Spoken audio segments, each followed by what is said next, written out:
Hello everyone, this is इनीस। तो आज मैं स्टार्ट करने वाला हूँ ब्लड रिलेशन।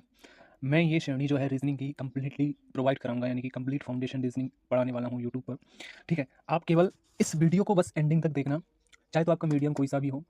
दोनों भाषाओं में ये जो है रीजनिंग की क्लासेस चलेंगी। ठीक है, हाँ, मुश्किलें थोड़ी ज़रूर रहेंगी, लेकिन जुनून और जो कॉन्फिडेंस है वो कम नहीं होगा। जो कंटेंट मिलेगा आपको, जो कॉन्सेप्ट मिलेगा आपको, वो लाजवाब होगा।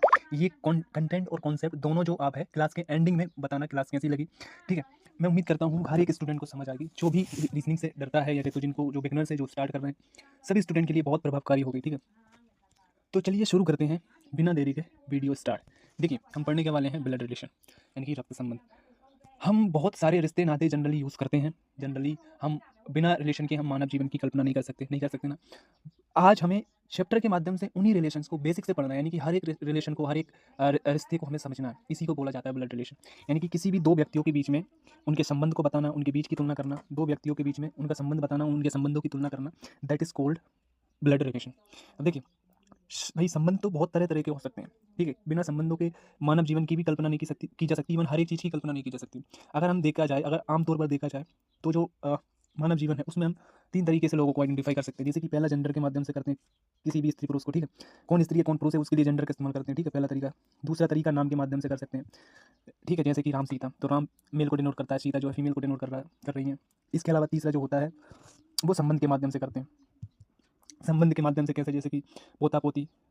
पोता जो है एक मेल को डिनोट कर रहा है, जबकि पोती जो है एक फीमेल को डिनोट कर रही है। ठीक है, इसके अलावा मैं बात करता हूँ, एक और है, एक क्रिया के माध्यम से भी किसी का संबंध हम देख सकते हैं, कहीं तो उनको आइडेंटिफाई कर सकते हैं। जैसे कि आ रहा है मतलब कोई पुरुष को संबोधित कर रहा है, और आ रही है मतलब कोई फीमेल को संबोधित कर रही है। ठीक है, तो इनमें से आज हम जो पढ़ने वाले हैं वो संबंध को पढ़ने वाले हैं बेसिकली। ठीक है, आज हम संबंध को बहुत डिटेल में पढ़ेंगे, और इससे पहले आज तक आपने इस तरीके का वीडियो ना यूट्यूब पर देखा होगा और ना शायद आप देखा होगा। ठीक है, ये बिल्कुल प्रैक्टिकली है, ये बिल्कुल एक ह्यूमन आइडियोलॉजी के ऊपर बेस्ड है पूरी तरीके से। जिस तरीके से आप समझ सकते हो उसी तरीके से मैं सिखाने का प्रयास करूँगा, ट्राई करूँगा। ठीक है, तो सबसे पहले जान लेते हैं कि इसमें टाइप्स कितनी पढ़नी है। तो हमें जो टाइप्स पढ़नी है, पहली जो पढ़नी है पजल। पहली टाइप्स की होगी आपकी पजल।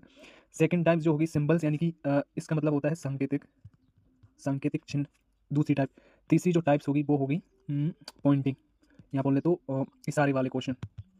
ये तीन तरह के टाइप्स पढ़नी है। पजल पढ़ना है, फिर सिंबल्स यानी कि सांकेतिक भाषा वाले क्वेश्चन पढ़ने, फिर इशारे वाले क्वेश्चन पढ़ने। ठीक है, तो हम शुरू करेंगे पजल से। ठीक है, पजल को स्टार्ट करने से पहले ब्लड रिलेशन का थोड़ा सा बेसिक डिटेल में बता देता हूँ। अगर आप डिटेल में रिलेशन जानना चाहते हो तो मैं व्हाट्सएप ग्रुप पर पीडीएफ सेंड कर दूंगा, जिसकी लिंक डिस्क्रिप्शन में आपको मिल जाएगी। ठीक है, तो देखिए, सबसे पहले इसमें होता क्या है, बेसिक जान लेते हैं इसका।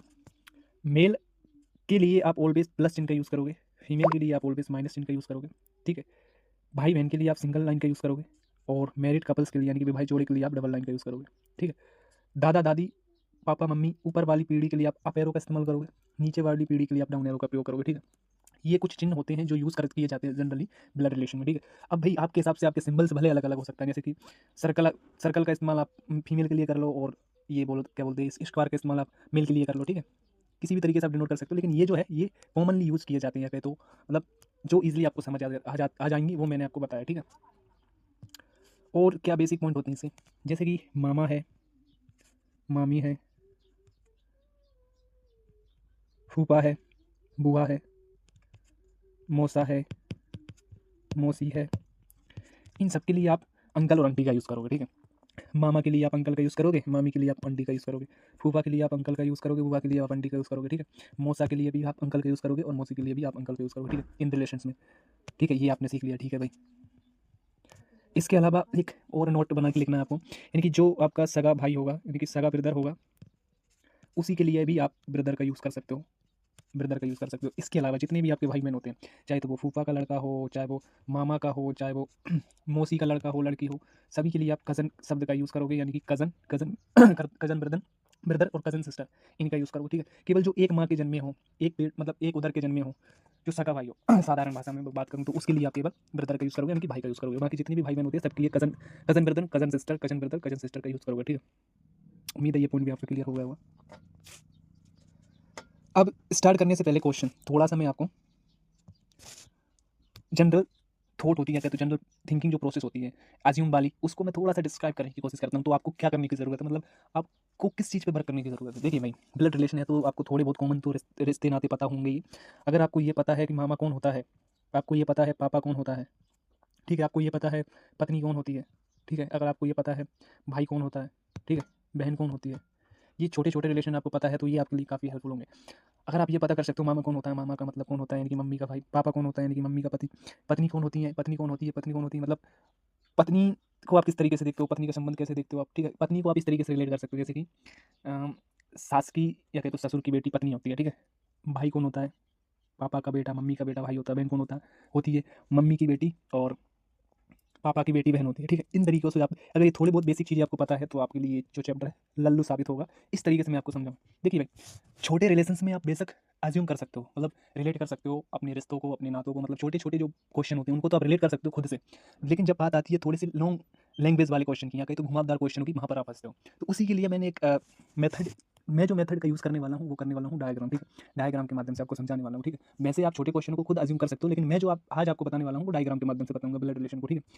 तो देखिए हमने सारी इसका बेसिक जान लिया, सारी चीज़ें जान ली, ठीक है। अब हम क्वेश्चन को स्टार्ट करते हैं। क्वेश्चन के माध्यम से और अच्छे तरीके से आपको समझ आएगा और एक अंडरस्टैंडिंग डेवलप्ड होगी, ठीक है। तो चलिए पहले क्वेश्चन को शुरू करते हैं। पहला क्वेश्चन है, के जे का भाई है, ठीक है। के जे का भाई है, मतलब के का पता है, के कौन है, एक मेल है, ठीक है। जे बाई की माँ है, जे बाई की कौन है, माँ है, मतलब इसका भी पता है, ये फीमेल है। बाई टी की बहन है, ओके। बहन के लिए, बहन बाई के लिए मैंने बताया था सिंगल लाइन का यूज़ करोगे, सिंगल, ठीक है। कौन है, टी की बहन है, बाय टी की बहन है, मतलब इसका भी पता है, ये भी कौन है, ये भी एक फीमेल है। टी की शादी क्यू से होती है, मतलब मैरिड के लिए मैंने डबल लाइन का इस्तेमाल कर कहा था, टी की शादी क्यू से होती है, ठीक है भाई। एस जे का पिता है, एस जे का पिता है, ओके। एस का भी पता है, ये भी फीमेल मेल है।